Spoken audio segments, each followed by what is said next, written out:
All right, everybody, making another video here, keeping up, trying to get a streak going of making videos every week, and also maybe drinking whiskey every week. What I wanted to make a video about today is some like prep work to do before you do make a campaign, before you run one of your games. Little tips for game master, and these are things that either I do or some of the guys I play with do that are very useful for making sure you have a smooth game, right? So you're not constantly having to go through and look at the book or having to reference it. It just makes for a smoother, more fun experience generally, right? So here are a few things. Let's share screen. Here we go. Things to prep before running your game. So what do you want to do? First of all, and the most important thing before you run any game is know the rules. If you're going to run a game, you should familiarize yourself with all the rules of whatever system you're running. If you're running Dungeons and Dragons, 3rd, 4th, 5th edition, Pathfinder, whatever system you're running, GURPS, you should know the rules. Like, you don't need to know every single rule. Very few people do. There's always those game lawyer types, but the most basic step is just to familiarize yourself. You should know the basics of how combat works and what the saves are. Don't find yourself just like, oh, I don't know what to do. Make sure you're familiar with the games of the rules of the game you're running. Know things about movement, status condition, what triggers an attack of opportunity. Those are the kind of things you want to know. Your GM screen, I recommend getting one of those. They're usually pretty useful. They have all sorts of stuff on the inside, which is great. So where you don't have to pull out the book and look, they've usually got all the relevant stuff that you might want to look up on there already. The other thing about the rules is if you're going to have house rules, make sure to set those up at the beginning, right? Get those out of the way. You say, these are the house rules. And so you're not going back and saying, oh, by the way, don't make changes in the middle, which is not fair and it annoys players, right? If detect magic is going to be range touch, like it ought to be, set that rule at the very beginning so that they know up front what they're getting into, right? So this is a very sort of simple, common step that you should all do. Now here we go, story outline. If you're running a campaign, whether it's in your world or a pre-existing Forgotten Realms type, Dragonlance, whatever world, you want to have the main story points and a list of main characters, right? Just know you don't have, I really advise against overdoing this, right? Don't map out the actual path that the players are going to take. Just know the sort of main beats of the story, like this bad guy, they're doing this, and this guy knows what's going on, and try to let them connect those dots on their own, however they go about doing it, right? Don't try to like shoehorn them into a very linear plot, because it's just going to, it never works, right? They're always, because they're players and they're crazy, right? But do have sort of set goalposts, right, that you want to hit, and most importantly, have your cast of characters, right? Know who the relevant NPCs are, who's the bad guy, who's the guy who's on their side, who's the queen that's going to help them, those sort of main characters. And what I recommend you do is make a cast of characters sheet, right? You set the portrait with the little name and put them all on a sheet or 2 sheets, and take that printed out to the game and let them hand it, just have it ready. So when they're like, oh, who is this? Well, this is, Johnny the locksmith or whatever. And there's their portrait. I'm like, okay, yeah, have that out. It's a very handy thing. And most players like it. And I love it as a player too, because I'm always referring to it when that's one thing my friend Paul did. He actually printed out with all the little portraits and the names. And you're like, who is that? Okay, yeah. Zeljans, because they were all named after medicines. So have the characters printed out, but even if you don't print them out, what I recommend you do, have a list, know who the characters are, and have that list ready at any time so that you can at least, when they ask you who was, Tobin or whatever, you're like, okay, yeah, it's right here. Maybe it's better if you can hand it out, right? Along with that, create a list, a short list of sort of relevant locales and places. Like, don't be stuck. So you want like to have a list of, some of the churches, because players are inevitably going to go to get cured, maybe raised dead, some kind of magical service from the church, divinations, right? That almost inevitably ends up happening, right? And the churches are often, hot spots for plot activity. So I have a couple of the churches. I recommend 3 of each of these, right? And just say the church of, Bane, the church of Lathander, the church of whatever, the main priest is this. Maybe generally what services they offered. You don't have to make it too elaborate, although the more elaborate you make it, the more you're ready when it comes up, right? Have a list of 3 taverns, go-to taverns, and maybe a couple details about them. This is one where the city guard likes to visit. This is a tavern for, scum and villainy, that kind of thing, right? This is a tavern where uppity folk go to get, gossip or, prostitutes, whatever, right? Have a list of shops. They're inevitably going to want to fence items that they pilfer or steal or find, right? Have somebody that they can go to. Have somebody recommends this shop run by a half elf, whatever, right? Have a couple of shops that deal with various different things. Again, don't overdo it. You don't need to have like every cobbler in the city, right? Just some main like magic item shops, somebody that might have weapons, might have magic items, might have useful, things for traveling, right? You don't necessarily have to have every bakery mapped out. Inns, taverns are interchangeable in the sense of whatever there, and then maybe a list of royals, whatever, right?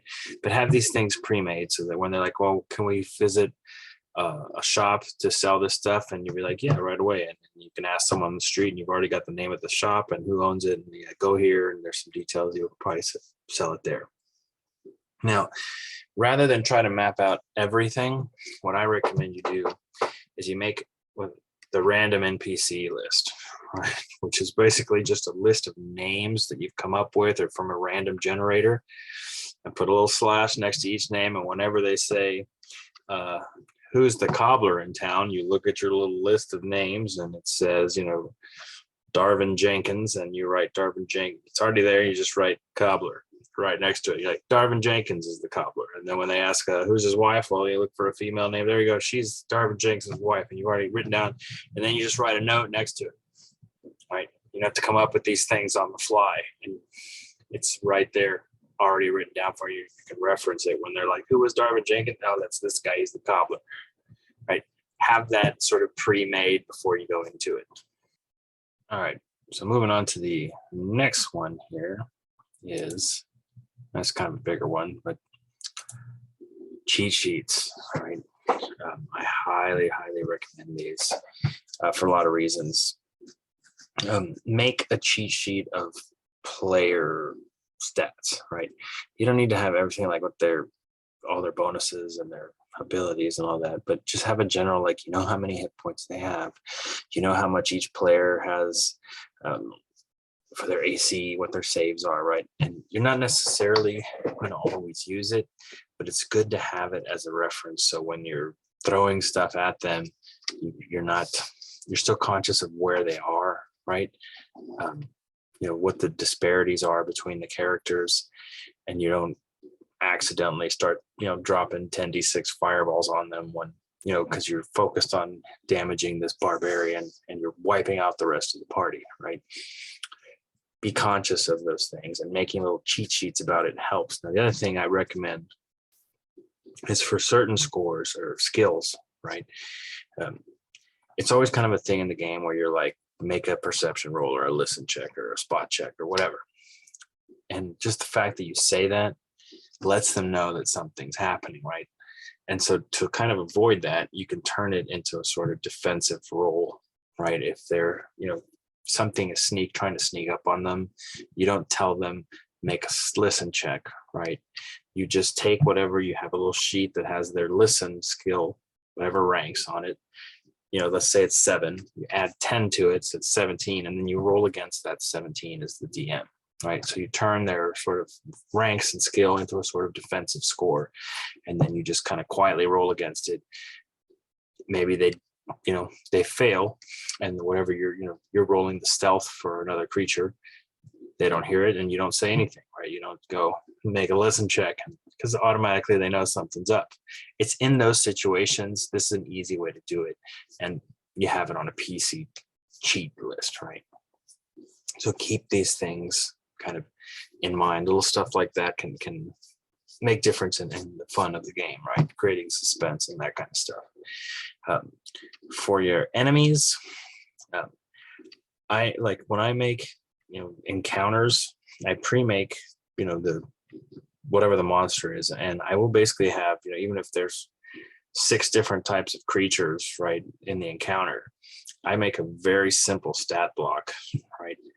And I mean, I put the hit points, the AC, and the saves. I rarely do I include the skills, but I will include, like, if it's a wizard or something with spell-like abilities or spells, I'll include just 2 or 3 of the spells, basically that short list of spells that you're actually going to cast before the thing dies 3 rounds in, right?